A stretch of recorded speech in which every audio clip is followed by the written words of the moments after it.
Kim Chiu kumpirmadong nag-beach vacation, Darren Espanto kaagad pinuntahan. Salamat, Desti. May bisita po ako sa BTR shoot.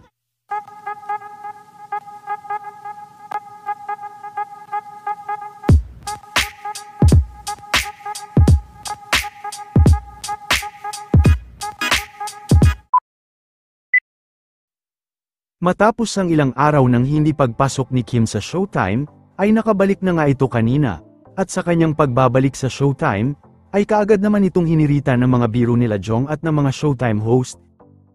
Tila investigador din ang mga fans ng Kim Pao dahil kaagad nilang napansin, ang pag-itim ni Kim at ang mga tanlines nito kanina. Ayon tuloy sa mga fans ay nagbakasyon ito sa isang beach kung saan ay wala ngang masyado ang nakakakita.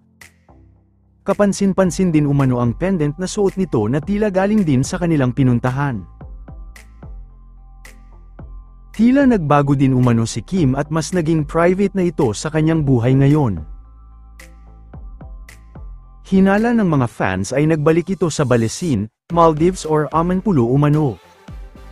Dati Kim, nagpapakka pa lang ng gamit mo nagva-video ka na, pag check-in mo, nakaupo sa plane, yes ang laki ng pinagbago mo Kim, biglang private hahaha, tama iyan, protect what makes you happy, you can please everybody din kasi.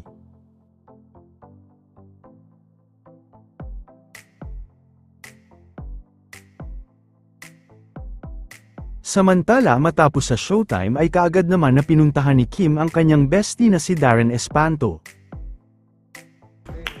May palakpakan naman dyan para kay Darren, everybody!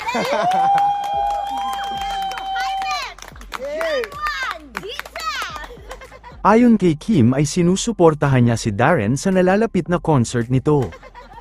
Salamat, Desti. May bisita po ako sa BTR shoot. Kanina, nag-kimchi prod siya. Oo, may upuan. Well, alam mo naman yung ano ko, creative consultant. Ah.